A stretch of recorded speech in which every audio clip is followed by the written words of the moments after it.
Ah, tá. No seu lugar. Mas acho que foi sem querer, porque logo tirou e tal, mas constatei isso. Não, deu certo aqui, começou. Podemos começar, então, já que estamos todos? Podemos. Bom, boa tarde para todo mundo, oficialmente, né? Primeiro, eu queria agradecer que o professor Fausto e a professora Marcela aceitaram o convite.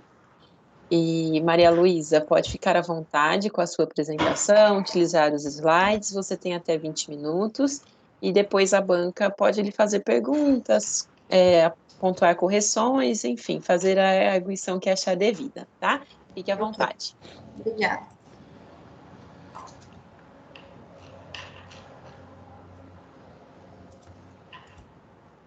Todo mundo visualiza os slides? Ainda não. Ainda não. Demora um pouquinho para carregar. Aí, Agora foi. sim. Foi? Boa tarde. Meus cumprimentos à banca, o professor Fausto, a professora Marcela, a minha orientadora Carol. Meu nome é Maria Luísa e eu estou aqui para apresentar o resultado do meu trabalho de conclusão de curso de Direito da Universidade do Estado de Minas Gerais. O meu trabalho tem como título A Teoria do Adimplemento Substancial no Direito Brasileiro, a aplicação do princípio da boa-fé objetiva contratual. E foi orientada pela professora Carolina Costa de Aguiar. Bom, o objetivo geral da pesquisa é verificar como se aplica o adimplemento substancial pelo entendimento do Superior Tribunal de Justiça e defender a positivação do adimplemento substancial na lei civil devido ao seu grau de importância. A metodologia de pesquisa foi basicamente teórica. Então, por meio da análise de julgados do Superior Tribunal de Justiça, foi realizada uma pesquisa no site eletrônico com o termo adimplemento substancial em um período de 5 anos, entre 1º de julho de 2016 e 30 de junho de 2021. Mediante essa pesquisa, foram produzidos 2 quadros sobre o entendimento jurisprudencial da teoria do adimplemento substancial no tribunal. Os quadros estão no apêndice B no trabalho escrito. Para explicar sobre a teoria do adimplemento substancial, eu primeiro explanei acerca da visão geral das obrigações e dos contratos, que está no capítulo 1, e depois eu fiz uns conceitos bases gerais dos contratos e das obrigações, eu conduzi o leitor do meu trabalho a compreender sobre o conceito de adimplemento substancial, a partir do exame jurisprudencial e doutrinário.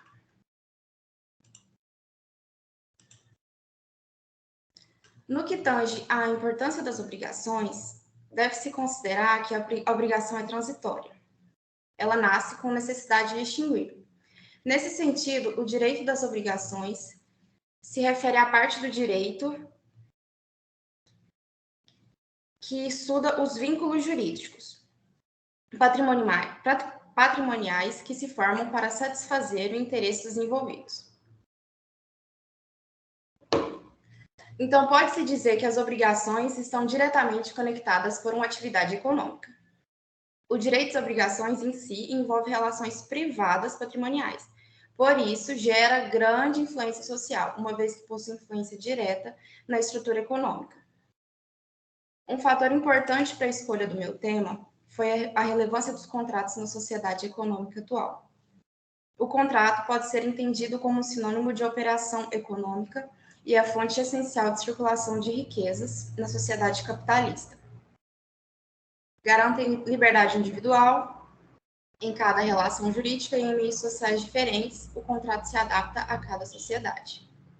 Os contratos exercem várias funções na sociedade capitalista, pois possibilitaram ao indivíduo a liberdade de contratar garantindo igualdade formal e justiça. Permitiram também uma sociedade que reconhece a livre iniciativa como forma de incentivar a produção, deixando a sociedade mais dinâmica. Referente à extinção dos contratos, eles podem se extinguir de maneira normal, como, por exemplo, pelo pagamento integral das prestações, ou quando o prazo chega ao fim, ou ainda por fatores anormais, que são os fatores concomitantes, supervenientes ou a morte.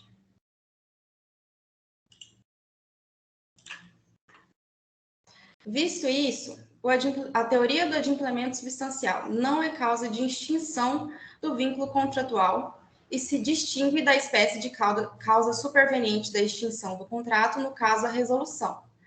A teoria não se encontra positivada no direito brasileiro, mas sua aplicação se delimita ao artigo 475 do Código Civil, que estabelece: a parte lesada pelo inadimplemento pode pedir a resolução do contrato, se não preferir exigir-lhe o cumprimento, cabendo, em qualquer dos casos, indenização por perdas e danos. A teoria se sustenta por meio de princípios. Tem o princípio da função social, o princípio da vedação do abuso de direito, e o princípio do enriquecimento sem causa, e o princípio da boa-fé objetiva. O adimplemento substancial ele é importante para a manutenção dos contratos, porque, como visto, os contratos são importantes geradores de riquezas. Assim, para que o adimplemento substancial seja configurado, devem estar presentes alguns requisitos. Estes requisitos foram utilizados como fundamento do Leading Case de 1996, julgado pelo STJ, no recurso especial número 76.362 do Mato Grosso. Dentre estes requisitos, encontram a necessidade de um comportamento uniforme entre as partes durante o contrato, pagamento faltante deve ser ínfimo em relação ao todo obrigacional, e que o credor não seja prejudicado pela conservação do negócio, sendo permitido a ele pleitear a quantia por meios ordinários, como afirma o artigo 475, pela indenização por perdas e danos. O princípio da boa-fé objetiva tem influência direta na extinção dos contratos, porque as partes devem ter agido com boa-fé durante toda a relação obrigacional.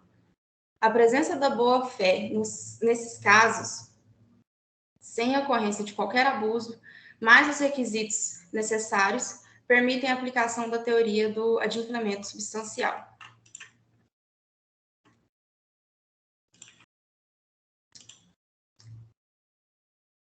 Como dito, a pesquisa foi feita no site do Superior Tribunal de Justiça. Foram encontrados 48 julgados que abordavam sobre a teoria do adimplemento substancial.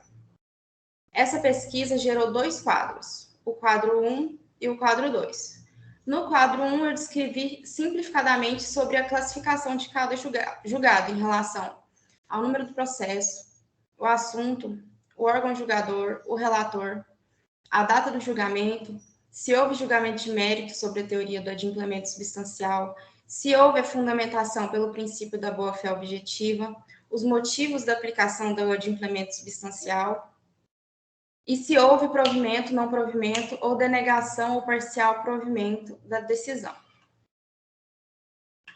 Por meio da análise, percebi que haviam 11 fundamentações no Superior Tribunal de Justiça, que são estes do slide. Não preenche os requisitos para configurar o adimplemento substancial, a impossibilidade de reexame fático probatório conforme a súmula 7 do STJ, a impossibilidade de aplicação nos contratos previstos no Decreto-Lei 911 de 69, a impossibilidade de reexame fático conforme a súmula 7 e 5 do STJ, a fundamentação no artigo 1021, parágrafo 3º do CPC, a teoria aplicável apenas no âmbito do direito contratual, que não existe afronta ao artigo 535 do CPC de 73, aplicação do RESP 1.108.058 do Distrito Federal, a ausência de pré-questionamento, a impossibilidade de aplicação dos contratos previstos no Decreto-Lei 911 com a súmula 83 do STJ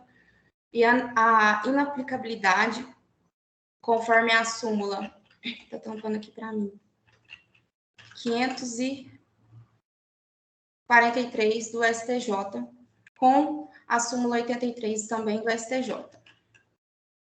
Nestes julgados, não tiverem análise de mérito 29, porque foi devido a motivos processuais de aplicação da súmula 5, 7 do STJ e a ausência do pré-questionamento.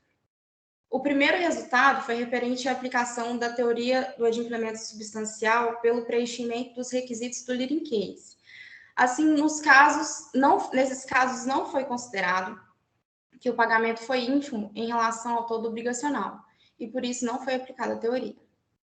o STJ ainda entendeu que não se aplica a teoria do adimplemento substancial nos casos do Decreto-Lei 911 de 1969.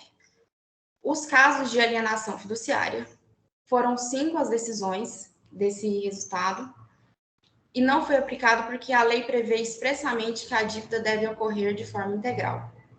Assim, se houver um inadimplemento, cabe a busca e apreensão do bem alienado fiduciariamente, não podendo, então, ser aplicada a teoria do adimplemento substancial. Além disso, o adimplemento substancial não se aplica ao direito de família. Nesse caso, foram 3 o número de decisões sobre esse resultado, e os julgados encontrados sobre o assunto eram habeas corpus. Eles pediam que fossem considerados que os alimentos foram pagos de maneira substancial e por isso não cabia prisão civil.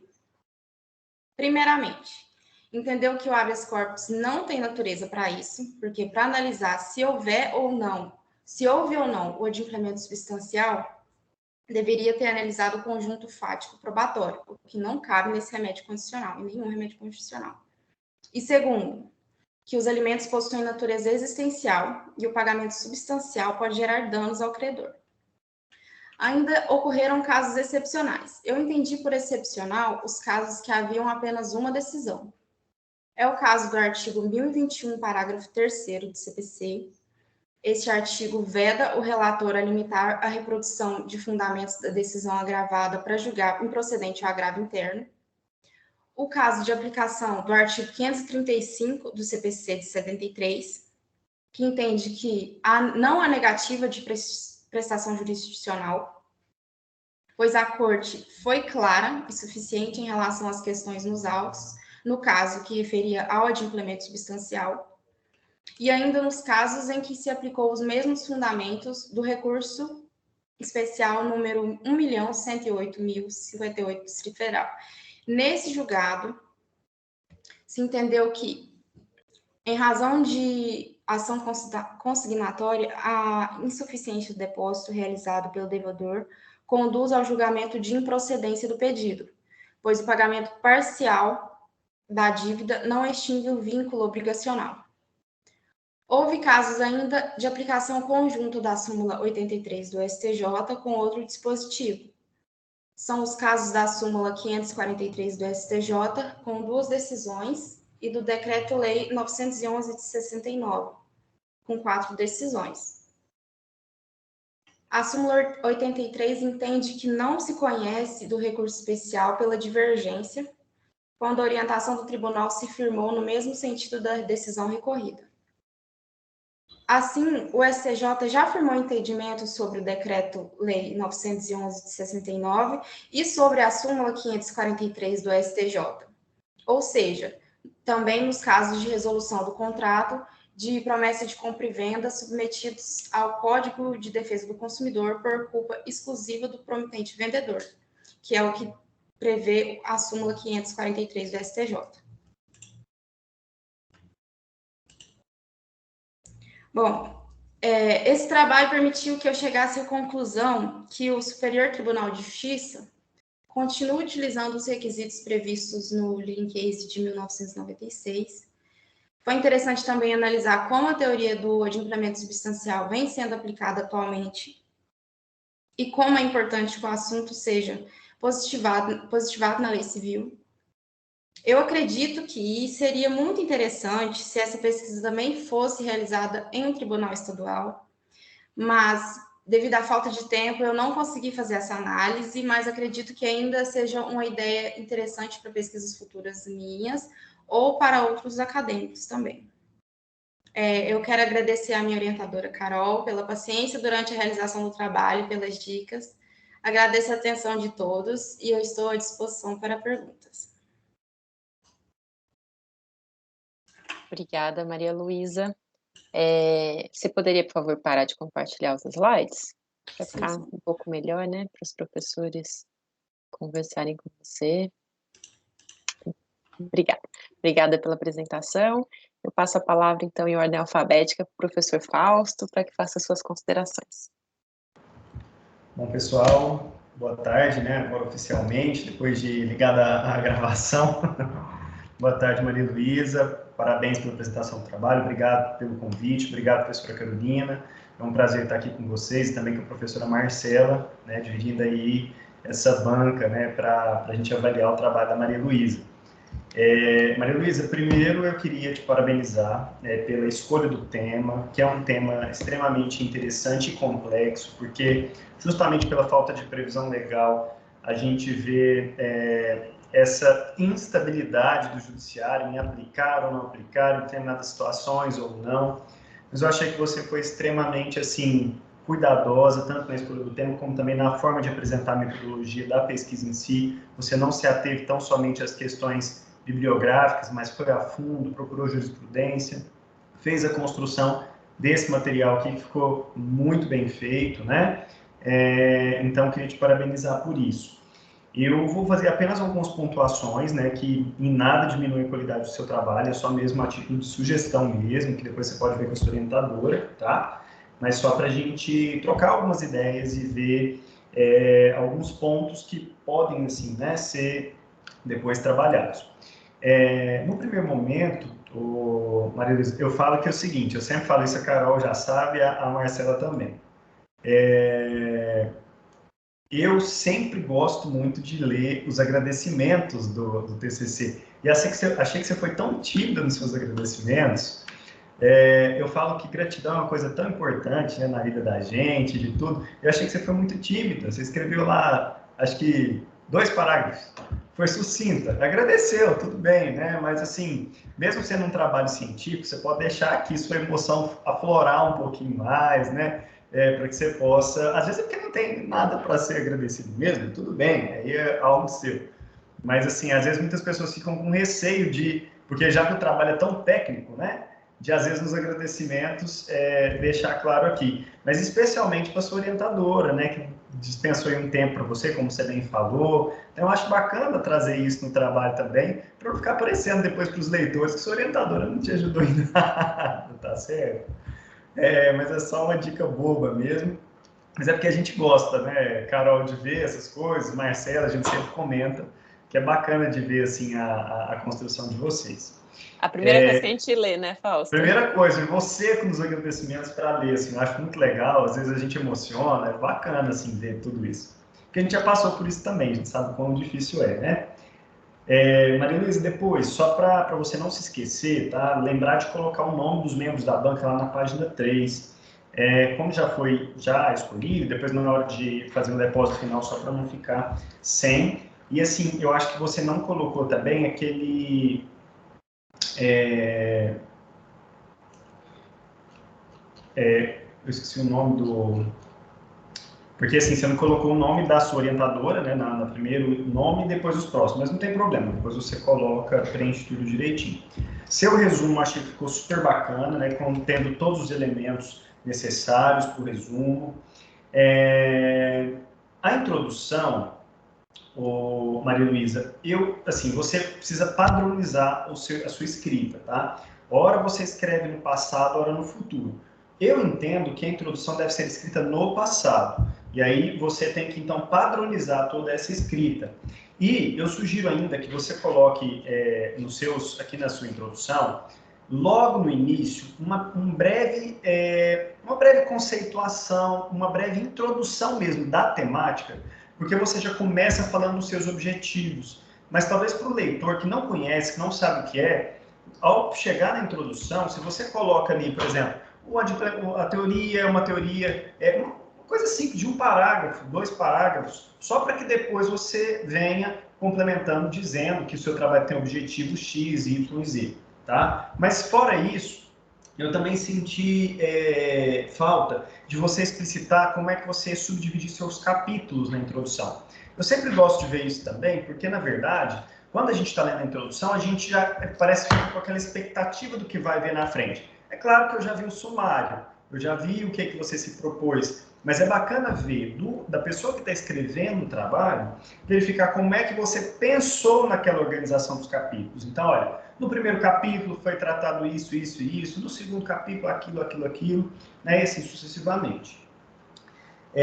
Achei muito bacana que lá na página É porque tem hora que eu olho o PDF, mas deixa eu ver aqui, acho que é a página 16. Você coloca de forma muito clara a questão do reconhecimento da livre iniciativa, e isso eu achei super bacana no seu trabalho, porque tem tudo a ver.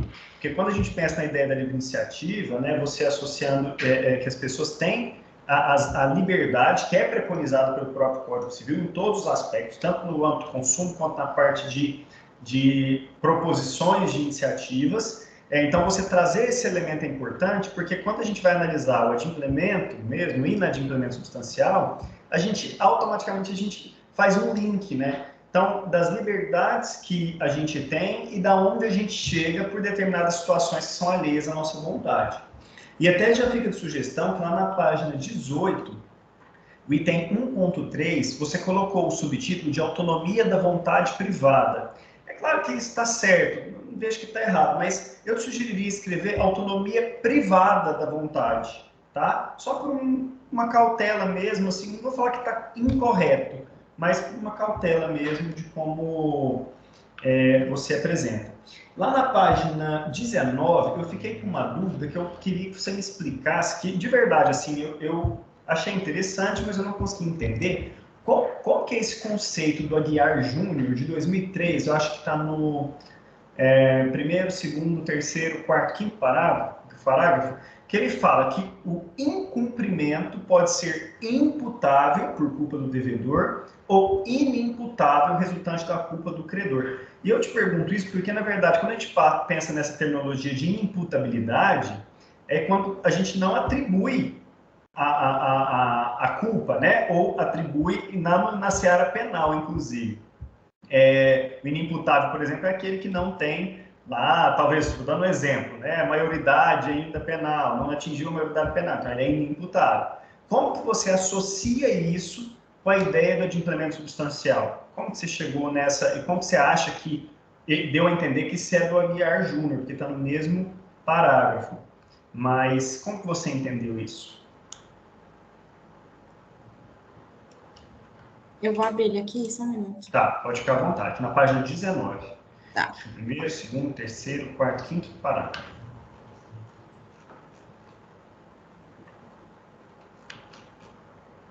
Fausto, é 19 do PDF ou 19 da 19 versão? mesmo. Não, é 19 mesmo. Do PDF é o 21. 21.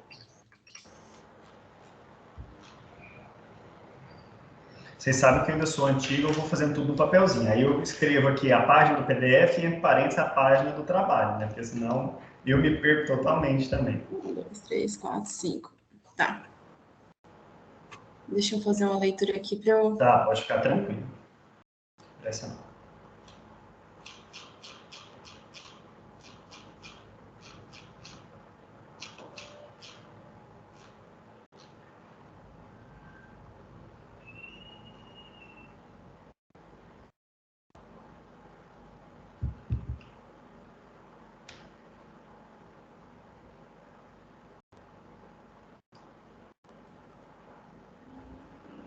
Aqui desse parágrafo aqui, eu vou... Até o ponto é o seguinte.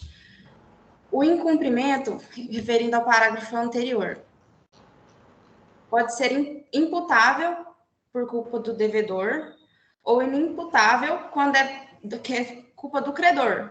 Assim, não é culpa do devedor nesse caso. Então, as duas partes, tanto o credor e devedor, devem ter agido ali com todas as suas obrigações para conseguir cumprir com o contrato.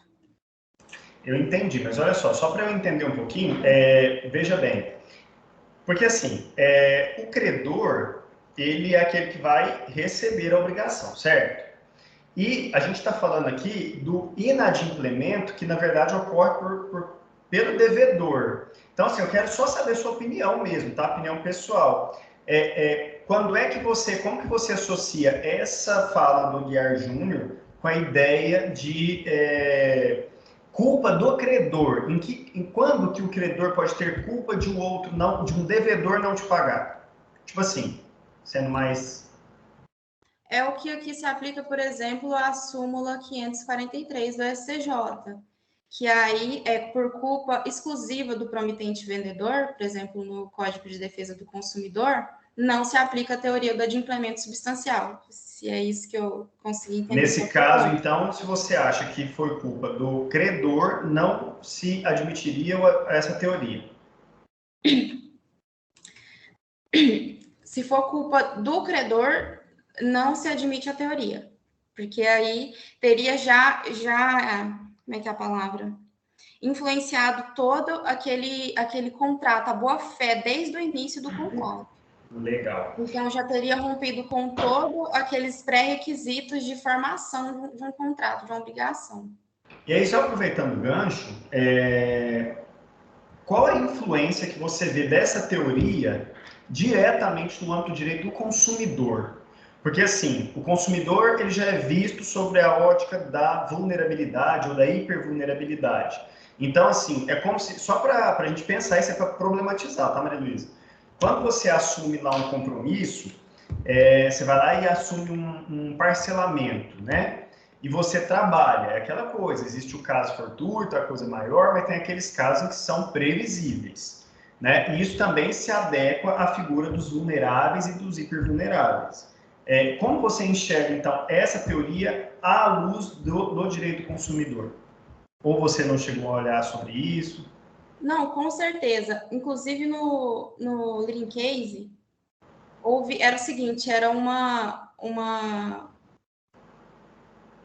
é que fala? De carro. Financiamento. Alienação fiduciária? Não, do financiamento de carro. Financiamento. Era a empresa e a pessoa que financiou o carro. E aí ela dividiu em 4 prestações. E aí ela tinha pagado 3 prestações em atraso, que já estava previsto no cheque. Nesse cheque estava falando que se podia ser pago em atraso, se fosse pago diretamente no estabelecimento da empresa. E antes do 4º pagamento, ocorreu um acidente, e aí ela queria que fosse entendido que ela teria pago todo o financiamento do carro, e aí se aplicou a teoria do adimplemento substancial devido a esse caso fortuito. Então, cobriu todo o conserto. E aí foi justamente nessa proteção, né, dela em relação à empresa. Ótimo. Lá na página 38, Maria Luísa, que é a 36, você colocou, pelo que eu entendi, você replicou o quadro que está lá no apêndice, é certo? Sim, foi uma simplificação do quadro. Tá. Então, eu acho interessante aqui você, das duas, uma. Ou você vai dizer que é a simplificação, porque olha só, na verdade, o que eu fiquei com a impressão? Lá na introdução, você falou que ia fazer, lá quando você explica a metodologia, você falou que ia fazer 2 quadros. E eu vi esse quadro aqui e não vi o outro, embora lá estava muito claro que estava no apêndice, né? Mas como eu vi esse aqui, eu vi um, mas não vi o outro. E eu fiquei pensando, gente, será que ela confundiu ao ponto de que é um quadro só? Mas assim, lá na sua introdução está muito claro. Só que ou você tira ele daqui, porque eu acho que não tem necessidade de ficar repetido e deixa tudo lá. Ou se você o trouxer para cá, tentar também discuti-lo mais aqui, inclusive trazendo os elementos do quadro 2 também. Porque eu sei que não dá para trazer o quadro 2 para cá, mas dá para você afunilar um pouco das discussões aqui. Você até comenta, então assim, ó, eu até vi que você fez os comentários do quadro 2, que você está lá no apêndice, e beleza. Só que assim, como você trouxe um elemento mais específico, eu, na minha opinião, acho que você tiraria o quadro, deixaria só a discussão. Porque senão acho que fica um pouco confuso, assim. Parece que fica parecendo que está faltando alguma coisa. Entendeu? Pelo menos é a impressão que eu fiquei, assim, em relação a essa parte do quadro. Inclusive, você sabe a diferença de anexo e apêndice? O apêndice eu produzi, né? Uhum. O anexo eu peguei de outro lugar. Isso. É porque você colocou como apêndice A as emendas de decisões selecionadas, lá na página 58, que é a 60. Então, nesse caso, você concorda comigo que seria anexo? Por um anexo, certo. Né? E aí, onde está o apêndice B, na verdade, você vai chamar de apêndice A, ou só de apêndice, porque seria só um. Outra coisa importantíssima que eu achei bacana é que você trouxe, né, nesse quadro que você construiu, até as questões assim de, por exemplo, eu vi que tinha um caso aqui de direito de família, que foi como decisão que não se aplica, né? Eu só fiquei com uma dúvida no seguinte, você coloca assim, o título do seu quadro, motivos da aplicação da teoria de implemento substancial, motivos da aplicação. E aí, lá embaixo, você coloca não preenche os requisitos. É o motivo da aplicação, é que não preenche. Então, talvez seria o motivo da não aplicação da teoria. E isso seguiu-se nos demais, porque os demais também, impossibilidade de aplicação da teoria do adimplemento substancial. Então, quer dizer que talvez o seu subtítulo do quadro, talvez não fosse os motivos da aplicação, mas talvez a justificativa da decisão, porque aqui eu estava esperando que eu ia encontrar decisões positivas. Mas pelo que deu a entender, que a maioria foi não provido. Uhum. A maioria não seguiu o padrão, não preencheu os requisitos. Entendeu? E aí já motivos da não aplicação. Motivos da não aplicação. Eu pensei a mesma coisa também. E aí já fica uma pergunta, com tantos casos não providos, você ainda assim acredita na teoria? Eu acredito na teoria. Eu acho que, tanto que desde 1996, né, a gente acha que é recente, mas eu acho que é muito tempo.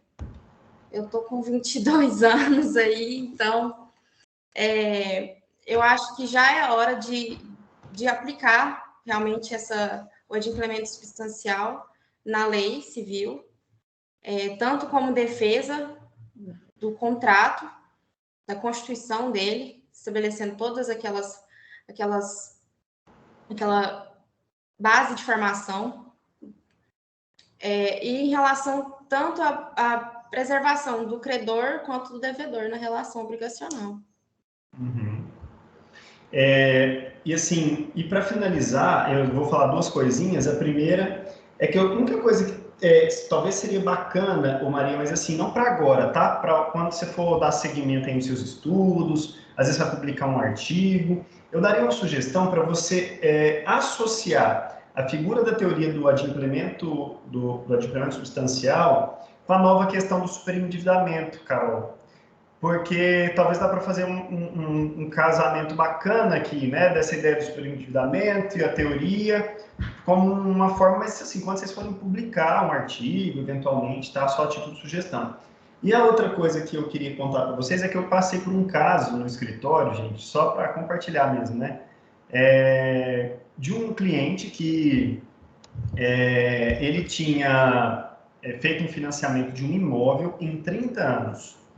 E aí ele pagou 10 ou 11 anos, não me lembro bem, que já faz muito tempo, e aí ele teve um problema de câncer e parou de pagar. Ele foi encostado pelo INSS, ficou aquele tempo sem receber, e aí até ele conseguir receber, quando recebeu, já tinha virado uma bola de neve, e aí na época ele conseguiu se aposentar por invalidez, pelo problema que ele teve.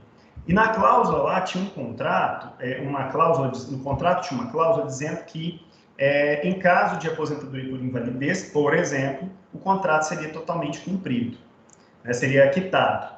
E aí ele deu entrada nos papéis para poder fazer a quitação do contrato. Resultado, ele chegou aí no banco, na época, retirou um papel que estava escrito saldo devedor, R$0.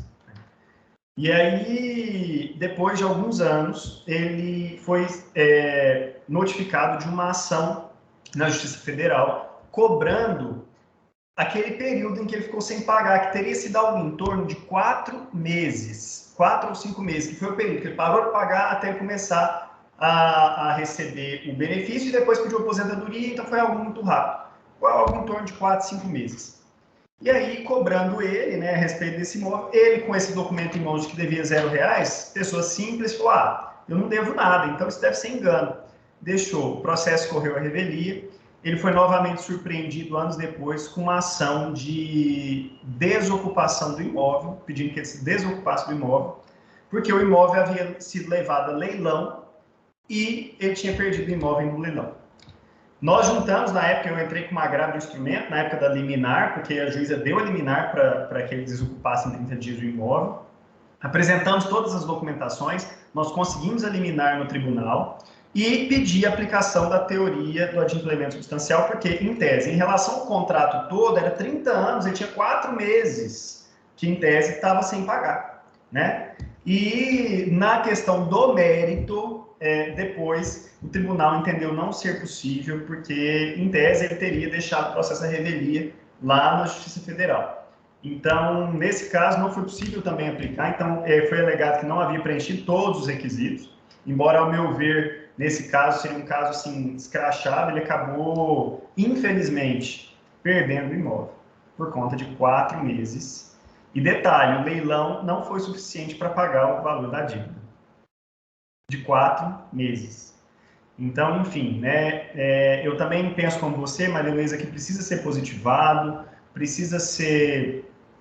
a gente fica muito na insegurança, né? No Brasil a gente tem muitos esse negócio das teorias, enfim, e a gente acaba ficando sempre à mercê das decisões judiciais que muitas vezes nos trazem um pouco de insegurança. Mas parabéns pelo seu trabalho, parabéns pela orientação, tenho certeza aí, a gente vê pela qualidade do trabalho que foi muito bem orientado, então a gente fica satisfeito de ler um trabalho como esse, uma leitura muito fluida, bem escrito, parabéns, fiquei muito feliz de participar da sua banca, tá? Obrigado, Carolina. Eu que agradeço, Fausto. Com certeza a gente vai fazer as modificações, né, Maria Luísa? Eu até tinha pedido para ela anotar tudo que vocês falassem, para a gente modificar. Algumas coisinhas eu já tinha me indicado, como o título da tabela, mas acho que foi porque, no final, a Maria Luísa revisou tantas vezes essa tabela, que eu pedi para ela revisar, que isso passou batido. Mas, ô Fausto, sobre a sua pergunta para ela, só fazendo um comentário de se ela ainda acredita na teoria, eu falei para ela, Malu, teria sido muito interessante se tivesse focado no Tribunal de Justiça, fosse o de Minas Gerais ou outro, para poder ter acesso às discussões sobre os casos específicos, como o caso que você trouxe, que é super interessante, apesar de ter sido, né, na Justiça Federal, a gente poderia ter encontrado no TJ casos semelhantes. Na verdade, esse foi no TJ de Minas. Ah, foi TJ? Foi, porque, na verdade, o processo inicial correu na Federal, mas aí, quando veio a desocupação, já veio no Tribunal de Minas. Ah, tá. A desocupação já foi no Tribunal de Minas. Para verificar essas questões, quando é que está sendo aplicada a teoria ou não, às vezes algumas peculiaridades que, né, trouxessem algumas informações a mais para a gente sobre o que o tribunal tem pensado sobre o adimplemento substancial, porque o que parece é que chegam no STJ algumas questões que divergem realmente daquele leading case.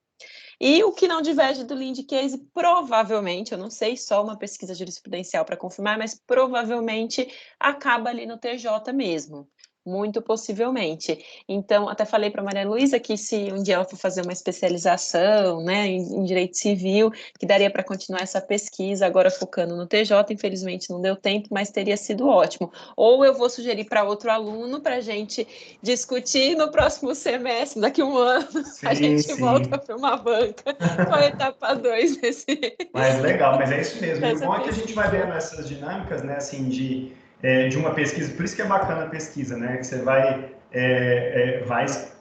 te fazendo buscar mais, né, outros pontos, mas excelente, tá muito bom. Sim, e eu falei para ela, Maria Luísa, mas não tem problema que a gente não conseguiu encontrar essas peculiaridades, porque os resultados que você trouxe já são indicativos de como o STJ tem pensado, isso já tem seu valor, e eu acho que a experiência do aluno fazer essa pesquisa jurisprudencial, né, que é trabalhosa, você tem que analisar tudo, depois fazer um detalhamento, por isso que eu pedi para ela revisar algumas vezes, tinha as questões processuais, que algumas tinham ficado confusas, tinha que revisar, isso já é muito válido, acho que é um aprendizado muito bom, mas estou ansiosa pela etapa 2, não sei se é a Malu ou outro aluno que vai fazer, mas obrigada, Fausto. Marcela, fique à vontade para suas considerações. Maria Luísa, boa tarde. Boa tarde, Carol. Boa tarde, Fausto. Bom, eu vou economizar palavras, que eu tô rouquinha, eu tô com Covid, e até a menina do laboratório veio fazer exame agora, ela vai entrar aqui, vocês não reparem, não. Mas eu vou fazer rápidas considerações, até porque o Fausto já falou muito, né? primeira coisa, né? Parabéns pela sua apresentação, pelo seu trabalho, um trabalho extenso para TCC, né? É difícil a gente ver uma pesquisa desse tamanho para estar nível aqui de graduação, né? Então, já por isso eu te parabenizo, que deve ter dado um trabalho danado, né? E deve ter te custado muitas noites de sono. Eu queria, primeira observação, só um minutinho.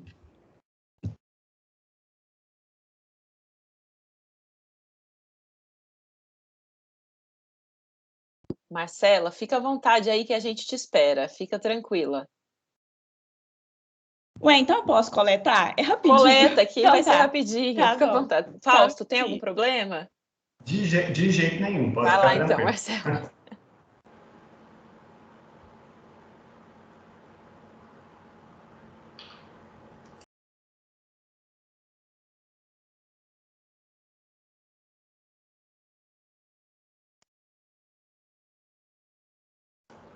Provavelmente ela vai voltar mais rouca do que estava, porque o teste é horrível, né? Então, Nossa, eu tinha esquecido disso, que não é de sangue, é do nariz. Deus me livre, a gente volta até sem respirar.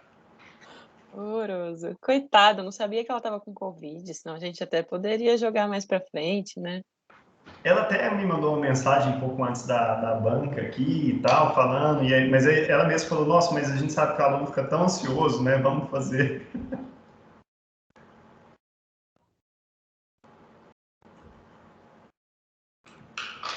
Ô, Fausto, o aluno fica ansioso mesmo, né? A gente já passou por isso, mas é aprendizado para a vida, né? A gente fica tão ansioso com Ansioso a vida inteira. Não é fácil, não. Nossa, mas ainda mais TCC, a gente se prepara psicologicamente para aquele dia, para aquele evento, para aquela hora. Nossa Senhora, Deus me livre, se não acontece. Pensar, ai, não vai ser hoje, não é possível, achei que eu já ia ficar livre.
Eu falei que era rápido.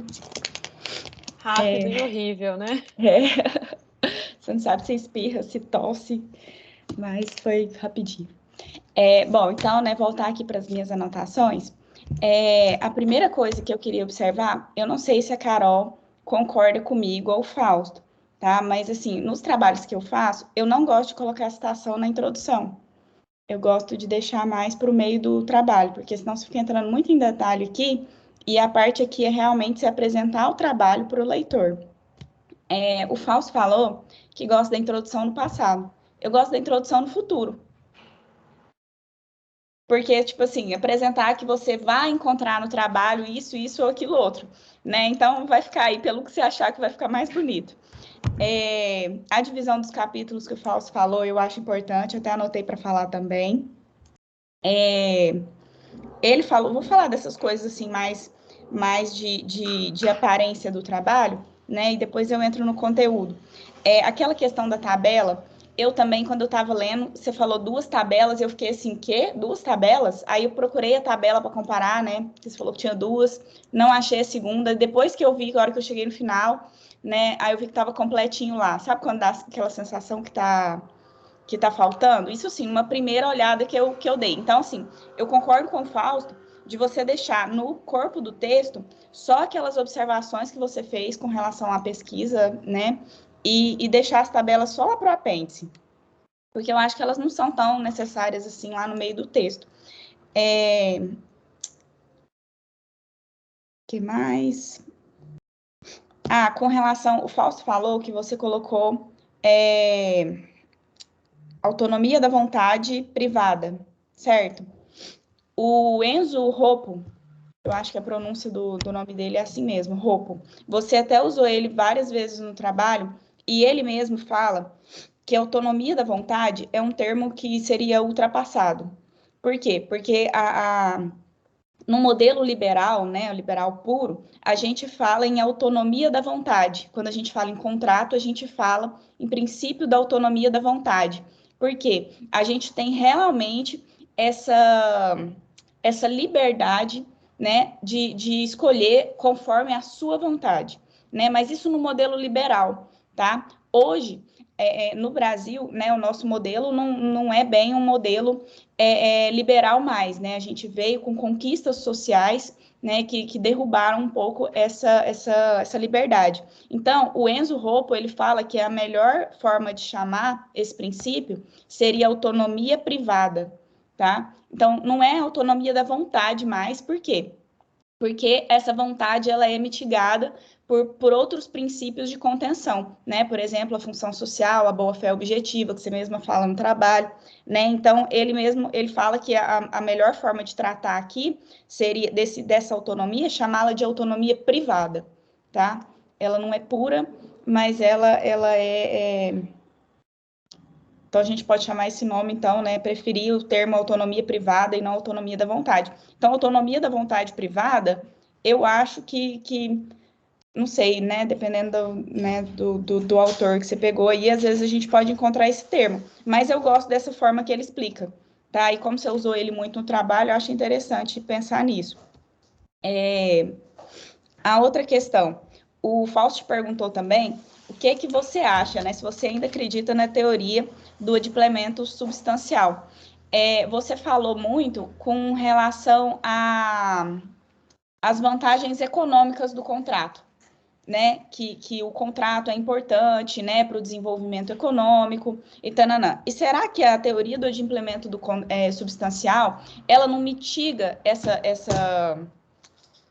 vontade, né? Porque lembra que eu falei agora, né, autonomia da vontade versus autonomia privada, né? Hoje a gente pode falar em autonomia privada porque a vontade muitas vezes ela é mitigada, né? Então a teoria do adimplemento substancial não seria uma forma de mitigar a vontade? Né? Então, às vezes, uma coisa para você pensar aí, né? Se você ainda é partidária do positivamento dessa teoria ou não. Mas, né, para refletir, né, só fiquei pensando aqui enquanto você falava, enquanto via seu trabalho. E a outra questão é que o Fausto puxou a sardinha, né, no final, para o lado dele, porque ele, a Carol também, né, gosta de estudar sobre superendividamento, né, e eu vou puxar a sardinha para o meu lado. Eu gosto muito de pesquisas empíricas em direito, tá? Então, adorei que você fez uma pesquisa com dados, né? Eu acho que no direito a gente tem muita teoria, né? Muita coisa teórica e tal, muita pesquisa que é só doutrinária, e eu, particularmente, eu tenho uma quedinha aí pelas pesquisas empíricas, porque eu gosto de trabalhar com dados, né? Eu gosto de afirmar coisas depois de tê-las obtido através de dados, né? Métodos e dados. Então, eu vou puxar a sardinha para o meu lado, que no futuro, se você quiser continuar a pesquisa, às vezes puxar um pouquinho para a análise econômica do direito, né, de que forma que o positivamento ou não da teoria do adimplemento substancial ele afetaria o desenvolvimento econômico, né? Afetaria a economia, né? Então, mexendo daqui ou mexendo dali, mais decisões, como é que eu vou falar? Contrárias, né, ou mais decisões a favor da teoria do adimplemento substancial, qual que seria o impacto disso na economia, né? Então, às vezes, um rumo legal para você levar esse trabalho. Bom, é isso que eu queria comentar, que eu anotei para fazer comentário. Se você quiser comentar alguma coisa, né? Se não, ficar só para refletir, alguém quiser fazer algum comentário também. E, de qualquer forma, parabenizar, como eu falei, né? Eu fiquei chocada com o seu trabalho, porque foi muita pesquisa para nível TCC, né? Todo mundo termina TCC 10º período, fazendo tudo naquela correria, né? E você fez, tá na cara que não foi um trabalho feito na correria, foi um trabalho bem feito, inclusive estendo aí os parabéns à Carol, porque eu tenho certeza que tem o dedinho dela em tudo aí, né? Então, parabéns, ficou muito bom o seu trabalho. Obrigada a todos. Eu vou levar sempre em conta a consideração de vocês. Anotei todos os conselhos aqui e vou fazer as devidas alterações. Obrigada, Carol. Obrigada, Marcela. Obrigada, Maria Luísa. Inclusive, eu anotei algumas coisas na própria ata para correção, depois para a gente não se esquecer. E, Malu, a gente vai ter que se retirar rapidamente para deliberar sobre nota, né? Mas a gente logo volta. Okay. Fausto e Marcela, vocês preferem que eu chame vocês no WhatsApp ou em outra janela aqui no Teams? Vocês têm preferência? Tanto faz. Eu vou chamar aqui no Teams, então, mesmo, que acho que fica mais prático pelo computador. Já voltamos, Maria Luísa.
Só esperando a Marcela, tá?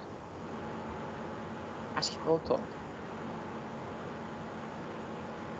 Bom, Maria Luísa, nós deliberamos, né, sobre o seu TCC de acordo com os critérios do regulamento de TCC e ele foi aprovado com a nota 91. Parabéns. E eu reforço os elogios do professor Fausto, da professora Marcela, a toda a sua dedicação por ter feito essa pesquisa empírica, né, uma pesquisa jurisprudencial que não é fácil, e que você possa continuar desenvolvendo o tema, se for de seu interesse, e contar comigo, se eu puder ajudar em algo, e fiquei muito feliz de ter te orientado.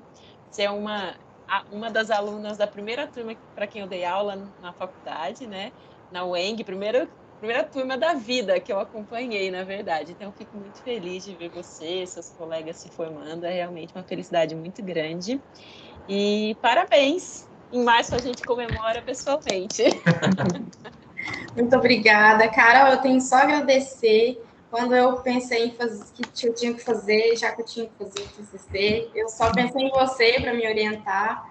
Você esteve desde o começo comigo e é muito fácil conversar com você. Então eu achei muito mais. Eu sou uma pessoa difícil de conversar, sou muito tímida. Então você foi muito mais fácil a comunicação assim. Eu só tenho a agradecer. Ai, que bom, Malu, que eu te fiz sentir à vontade. Acho isso importante numa relação de orientação. A sua irmã está aqui presente? Ela tinha entrado. Tá. Tá. Se ela puder, não sei se ela está no computador, tirar um print, porque é a nossa foto virtual, né? Fica melhor quando outra pessoa tira, que a gente aparece grande. Mas eu vou tirar aqui também e te mando depois. Eu acho que tem um jeito da gente aparecer todo mundo grande. Tem? A Marcela é melhor de tecnologia. Já vou tentar tirar um print de tela, peraí. Não dá, é a galeria grande, é porque aqui a gente tá em pouco, né? Aí, deixa eu ver se deu certo. Vou lá no Paint. Acho que... Deu certo. Deu certo? Deu então certo. tá bom. Depois você me manda. Muito obrigada. Marcela, melhoras da Covid. Obrigada. Obrigado, Se precisar de alguma Marcela, coisa, melhoras aí também. estamos por aqui. Tá, obrigada. Obrigada, gente, pela participação. Tchau. Depois eu mando a ata para todo mundo. Tá certo, a gente assina já. Boa tarde. Tchau, Beijo. tchau.